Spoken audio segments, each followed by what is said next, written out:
Welcome to Rebecca Sounds Reveille. I am super honored, jazzed, and excited today because I am, oh my gosh, so honored to have the guest that I do today. He has been in my house, my home, for many, many years, and I'm currently following him on some shows that I tend to watch, and they are, well, shows from way back when. And so if you happen to be one of those that like to watch shows that really have the household value and leave things to the imagination, well, then you are a lot like me because there's some iconic films, there's some iconic shows that, well, they're the staplehood of our home and the film and entertainment industry. So with me today, I have guest Lee Paul, who's been in a tremendous amount of shows. He has 53 credits to his name. He's been in the film industry and entertainment for well over 25 years. He has, oh my gosh, over 30 commercials, over 70 on air. Yes, so, well, 75 on air shows. Let me give you some of the ideas of going back to some shows that may have been in your home and that you too may have followed. Shows like Wonder Woman, Happy Days, Matlock. Oh yeah, but some of the ones that I'm following are things like Mannix, Canon. Yes, I like to watch some of those way back when, and it's a face you do not want to forget. But many of you too like to watch movies. And do you remember Kenny Rogers, the Gambler? Or how about The Sting? Well, without any further ado, let's bring today my guest, Lee Paul. Welcome to the show. It's nice to be here. Thank you. I am, like I said, I'm so excited and jazzed because I have just had you in my home for an eternity, what seems like, and you are a staple. You are an ingredient to shows. You see some celebrities that become famous. You might see them in one show, but you are in just so many. You are an ingredient of what shows are all about, and you will see you time and time again. And I really love that about what you have done with all of your spots, your shows, like I said, you're a staple, and this is really nice because familiarity really makes things feel like home, and that's what you have done. So tell me about how you got started. I know that I want to share with the audience that you're an Air Force veteran and you started in film in a little bit different way than some other people have. So can you share with the audience a little bit about that? Well, I came from New York, and I'm from Brooklyn. I'm from New York. So the point is I love it. The point is that growing up in New York, in a middle-class neighborhood, in a low-income family, I never dreamt about doing anything but trying to survive, get ahead. Mm-hmm. We all have to survive, and we all have the struggles, and today the middle class is struggling greatly. But I wound up going to school to Brooklyn Tech, and Brooklyn Tech was a special school in New York, a public school.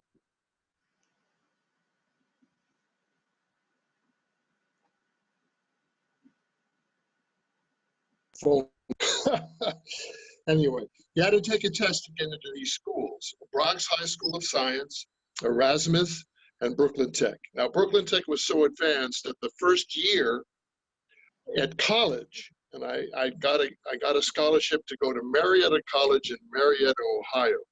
Mm.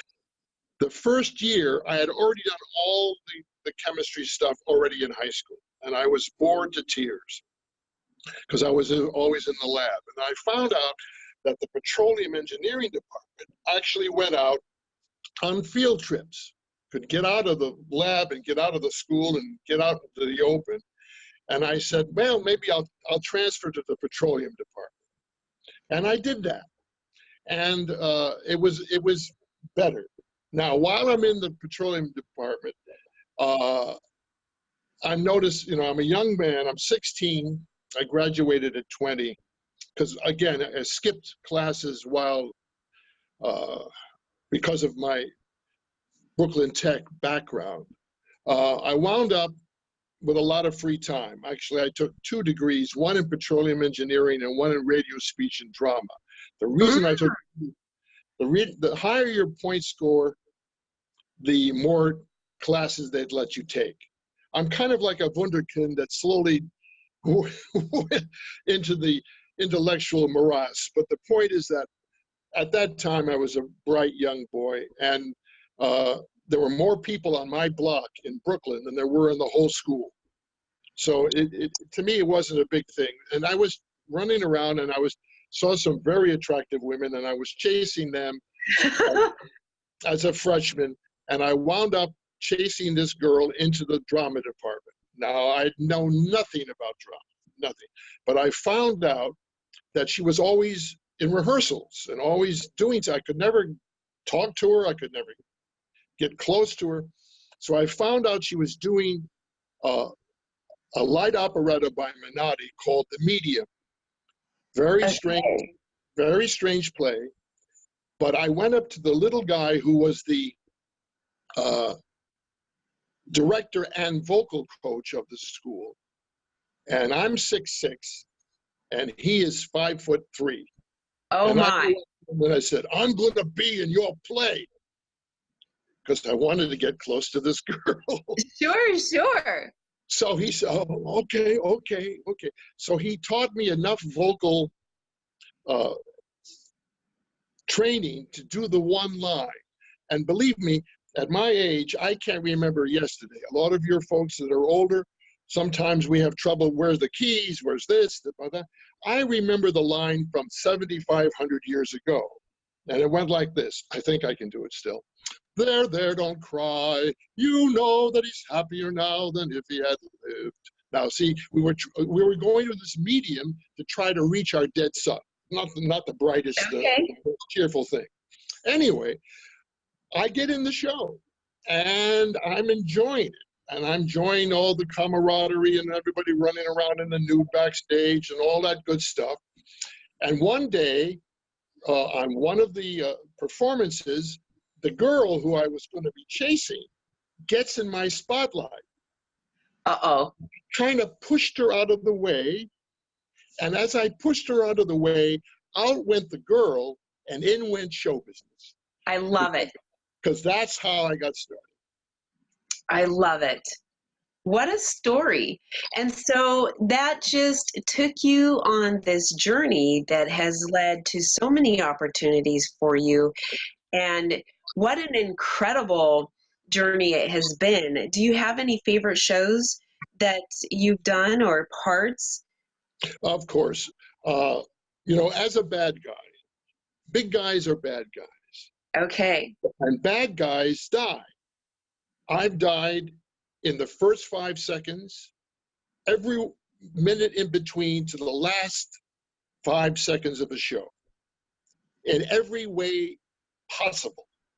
And one of my goals was when I was interviewed, we were doing a 4-hour show called Condominium in Florida. And that brings another story. I don't know how many stories you want to hear, but one of the stories is that my father was a pitchman. My father gave me pig eyes, he gave me a double chin, and he gave me a gift of gab. And the gift of gab is what kept me alive. Now, he sold in the 1920s a clock called the Kylock clock. It was the first electrified clock on the market. And okay. They would hang it up on the bank building, which is usually the biggest building in town. And it would flash the names of the advertisers, and then it would flash the time, and flash the advertiser, and there were 10 of them. And my father sold this clock up and down the Florida coast in the 20s. I love it. And in 1925, a hurricane came through and wiped out all the clocks on all the buildings in all the towns, Oh including, no. including Panama City Beach, Florida. Well, ironically, I'm in this movie called Condominium, which we filmed in Panama City Beach, Florida. So it's like deja vu 50 Oh years. wow. And that brought into the fact that I was in show business, and it brings in my father, which I have to now tell you how that goes, because these stories just connect one to another, and maybe they're entertained. I hope that people listening and watching are entertained. But you mentioned The Sting. The Sting was probably the most significant film I did, certainly as a 7 Academy Award winning Best Picture. It's, in today's money, one of the top 10 grossers of all time. The new Endgame, Avengers Endgame, just made more money in one weekend than it made in 30 years. But that's okay. It made over $1 billion in 30 years. Now, here's the ironic twist to that. So the Sting was about a wire room, a way to dupe the bettors in Chicago. And that's where it took place. And in fact, many people that were in the Sting, Demetri Allis, I remember her saying she played the one who actually tries to kill Redford. She said it was the highlight of her career. She did lots and lots of work. The point is that my father had a tremendous penmanship. And Okay. so what happened, he was hired to be a writer in one of these wire rooms in Chicago in the 30s.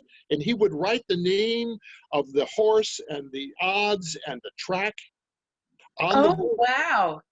So here I am again, 50 years later, doing The Sting, and the premise is about a wire room.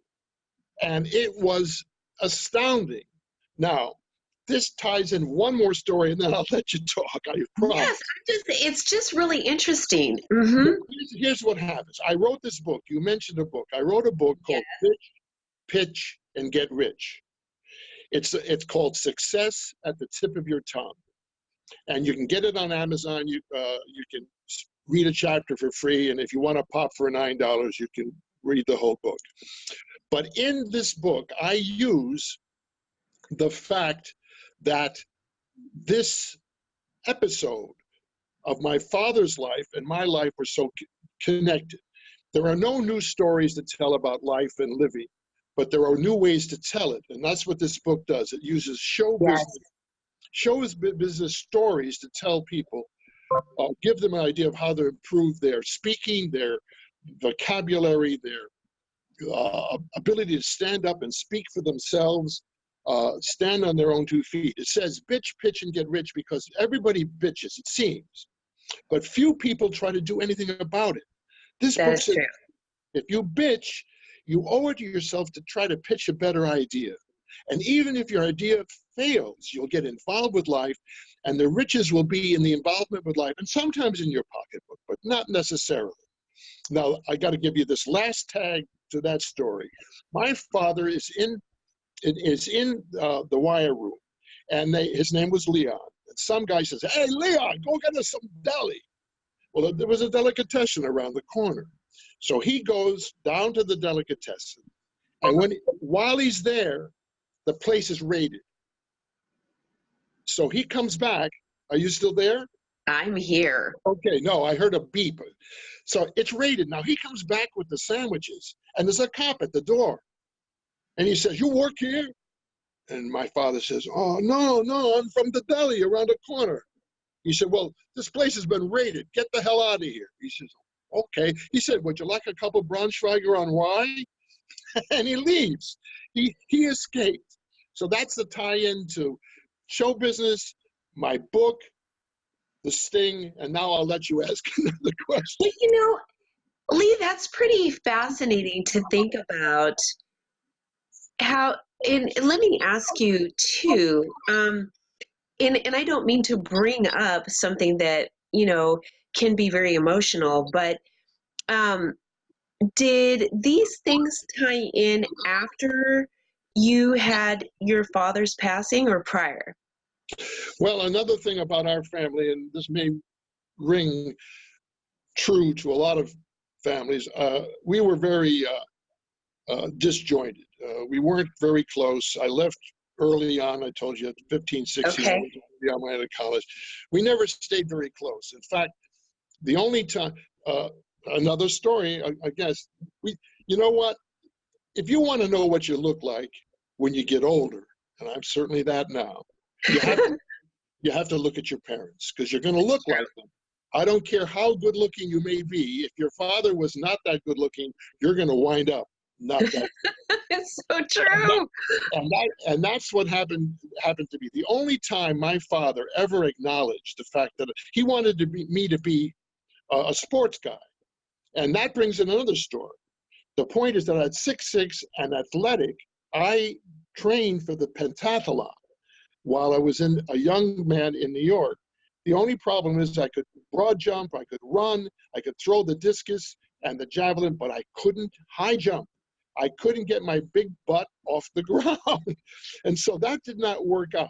But later on, when I was doing commercials, you mentioned 30 commercials. Yes, I did a lot of commercials. But here's how my father got back to me. If I had gone into the sports and made a name for myself, then I probably had the attributes to do that, if not the drive.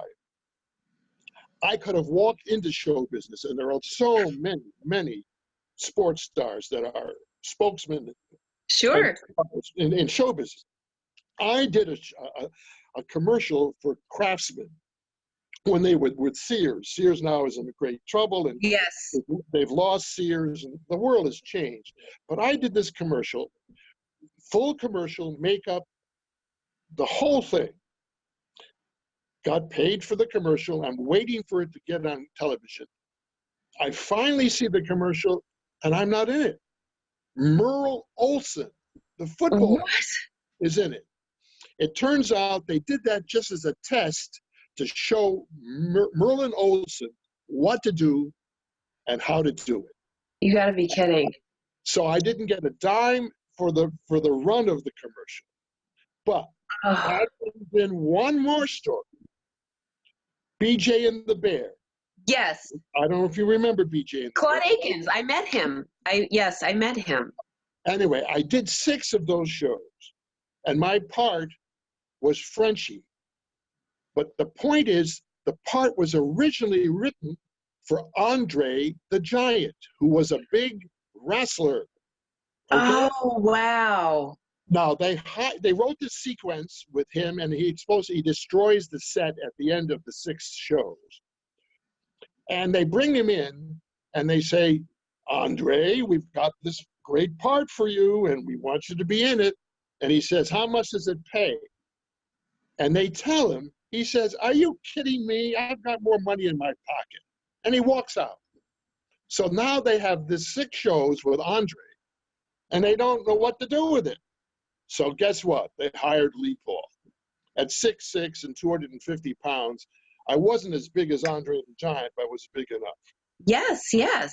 So there's that story. Now I'll let you talk because I love it. What my favorite shows are. The favorite shows are the ones that ran, and thank God I'm in a lot of those box sets. There's about 20 box sets of shows that I'm still on. And here's the tragedy of that.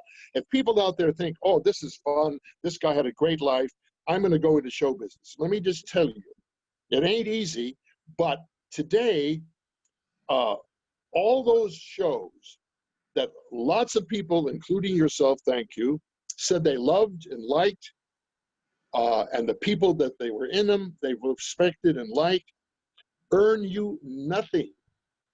I'm in these 20 box sets and don't get 1 penny for all the shows that they show in those box sets that I'm in. The 20 odd, not a penny. Only the specific lead actors get royalties? Nobody gets a penny. The only people that get in are the people that put it together and the manufacturers, because a lot of that is in public domain. You know, It's Go really ahead. interesting that you say that, though, because there is a huge assumption in the public eye that, oh, wow, these shows are still running. These actors are making millions and millions of dollars from royalties and so on and so forth. And then something will come up, right? There will be some news article that this celebrity had X, Y, Z happen, and they'll say, oh, there's this assumption. Their money ran out because of this poor choice that they made, or this something. And it really had nothing to do with that. You got paid for a job, and there's not royalties that you're getting from it, and you've got to work. It's hard work being an actor, or being in the film industry, and being in the entertainment industry. I'm one of 2.5% of all the actors, the 300, 400,000 actors, including all the stars, that actually qualified for pension and health. I have a small pension, but I have my health insurance. And combined with Medicare, they paid my medical bills, which is very, very, very big and very important. I just recently got what we call foreign residual, because they never end. By the way, let me clarify this. If you're a series regular and you do a show that's put into syndication, Okay. you make millions. We're talking about the vast coterie of supporting people that Okay. are in these shows that are sold at Kmart or at Costco, whatever. Those, you don't make any money. But I just got a residual for 6 months of shows, about 6 or 7 shows for 7 countries in Europe, and my residual was 15 cents. What? 15 cents gross, 7 cents net. Okay, and then you're expected to pay taxes on that too, and that's not even. Yes, 15 yeah. cents, 7. Now, Yeah, you've got to report that because it's income. No, I totally get this. And it costs more to mail it out and to print the paper. Oh, yeah, the printing cost and the check. Mm-hmm. I have a couple of checks that were 2 cents gross, 1 cent net that I never cashed. Let them screw up their bookkeeping. It cost them $30 to print the check. Now, guess what? This is insane. Screen Actors Guild just said in Los Angeles they're going to combine all these infinitesimal residuals and deposit them in the actor's checking account with no checks. Finally, they're going to get smart. But that's not going to make us any more money. It's going to save the studios and everybody else money. That it's just, it's appalling, and you see other entities doing this too. And when I get a check for $1, I'm thinking, you got to be kidding me.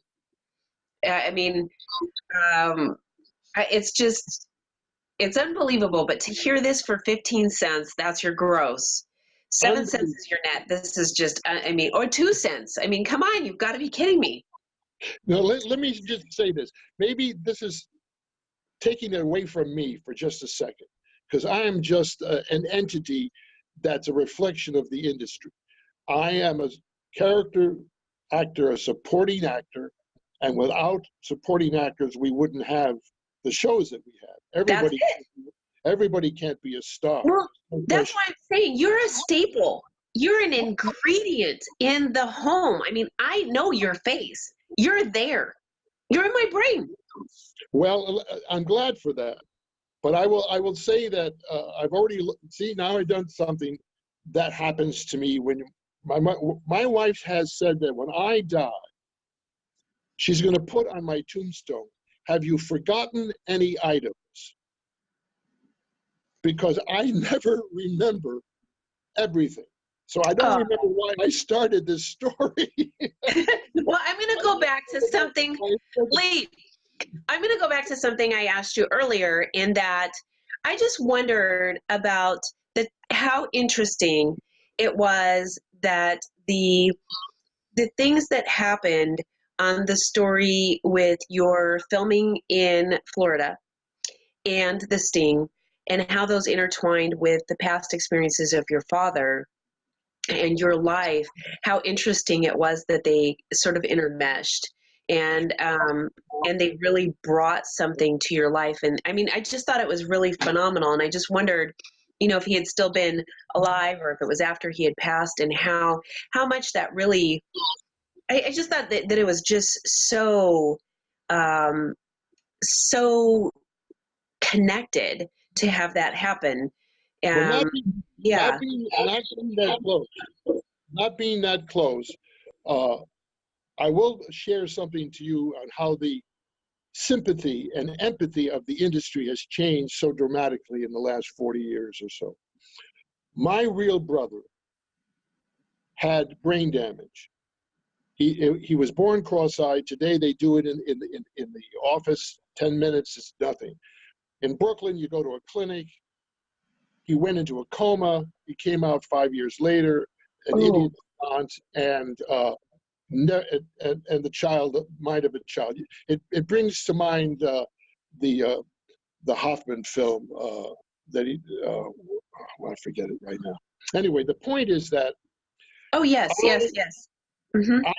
I used his persona and his life experiences in my work. That's what actors do. They observe and they try to remember, and they incorporate that into the characters. And I did a role with Jodie Foster when she was 12 years old on Ironside called Bubble, Bubble, Toil and Murder. And I played his big, clumsy, oaf, man-child friend of Jodie Foster. Now, I got the role because I became my brother to do that role. And that's why I was so successful. Oh, wow. In fact, people wrote NBC and said they're so happy to see that they use mentally retarded people in the business. You're kidding me. No, that's how good it was. Okay? Mm-hmm. Now, the story is NBC got the background that my mother's other son had this brain damage, and they wrote her a letter saying, your son Lee Paul is going to be on a show that reflects mental problems, and we want you to be prepared so you don't get upset. Okay. Now, that's how sensitive they were at that time. That's very interesting. Can you imagine them doing that today? Please. It wouldn't happen in a million years. Now, here's the last story on this story. I'm going to be on this show with Jodie Foster, and the next day I'm going to be at Universal interviewing for a reoccurring role in a new series starring George Papard called The Hospital. I don't think it ever went. Okay. But the point is, my agent, called the producers and said, by the way, if you want to see what kind of an actor you have on your roster for this role, watch him tonight on Ironside. It's a phenomenal performance. Now, he comes to work at 10 o'clock the next day, and my appointment is at 1 o'clock in the afternoon. And on his recording machine is a message from Universal Studios. And you know what it said? Oh, my. It said, we're canceling Lee Paul's interview. He's kind of stupid, isn't he? What? Oh, because of how well you had delivered that performance. Can you believe it? So look, But Lee, there are a number of actors in the industry who have delivered performances so well with that stigma that they have done, carried with them for so many years. It would take a major role. It's so dramatically different. And sometimes even that would not alter the reputation that they had in something. So, yes. In fact, in America, and now I'm talking because not only do I love to tell stories, especially about myself, but I love it. But the point is that there are some maxims that the great, I call them the great unwashed, and I don't mean to be demean the middle. I know what you mean. Yeah. There are people out there saying, oh, this guy was an actor. I'm going to be an actor. Well, let me share this with you. It's very, very, very tough. And you better have something to fall back on. I wrote an article. I'm a published writer as well. Oh, you know about the book. But I wrote an article called The Cycle of Concentric Circles. And what that was about the runaround in the industry, how you get started and how you don't get started, and how you get a thing. But it's one of the lines in the end of this little article said, and by the way, be sure to take that male course in plumbing, because you can't beat the double time on weekends and holidays. Yes. And what I tried to tell the people is, don't think that you can just come here, because there's 5 million people a year come to Hollywood, and only 4 million leave, which means another million trying to make it. But the point is, you have to have a background. You have to have a craft, and that's why I always try to discourage. If you can discourage anybody from going into this industry, they don't belong in it, because the ones who are going to get any chance are the ones that can say, no matter what you say, no matter how, they're still going to do it. That's it.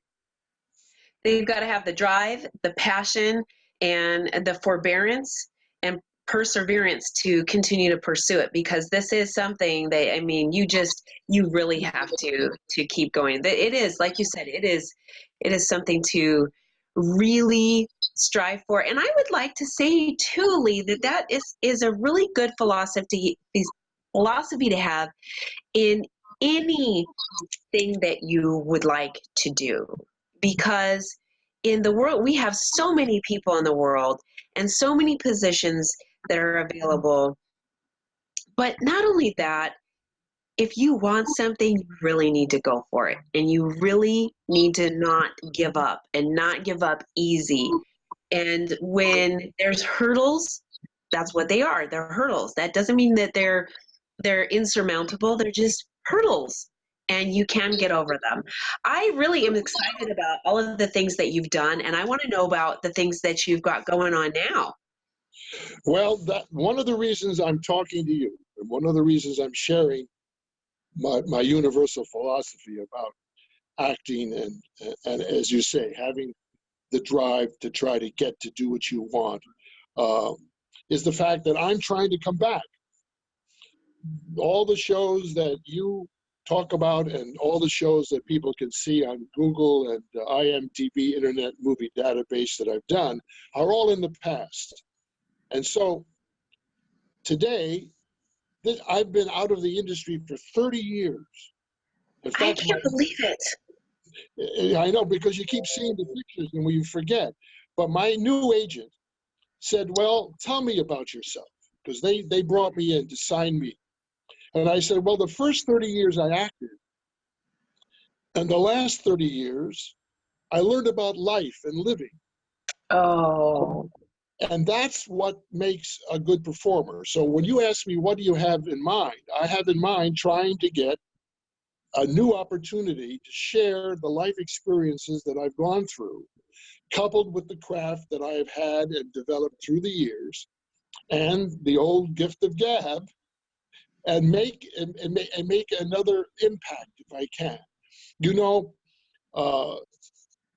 Charles Lawton said, a great actor, Charles Lawton said, it's my job as a performer, as an actor, to reveal on screen the empathy and the sensitivity and the caring, the personal involvement with life that a lot of people outside are afraid to do. They don't want to open up. They're afraid to let their emotions bear. In fact, Rod Steiger said, when I go on an interview, it's like me going into a room absolutely naked and saying, this is who I am. You either buy it or you don't. But Charles Lawton said, it's my job through my craft to allow people to live vicariously through these things. And my book, again, I should bring it up, Bitch, Pitch, and Get Rich says, yes, have the drive to do what you want, but improve yourself. Make yourself the best that you can. Nobody is born a star. unless you're so incredibly attractive that you don't even have to say a word and the camera and the audience loves you. Most of us have to learn about ourselves, about what motivates us, what we care about, our passions, our loves, and we have to bring that to our roles, but also to whatever we do. Whatever we do. Early on, before Huell Hauser got started, practically, he's a big person out here on the West Coast. He's dead now, but he did all these videographs for KCET. Mm-hmm. I had a big camera, heavy camera, and an old half-inch JVC tape recorder, and I would go around and talk to people about what they do. And I remember I had a business card made, and I went through the process of seeing how it was made and the dies cut and everything.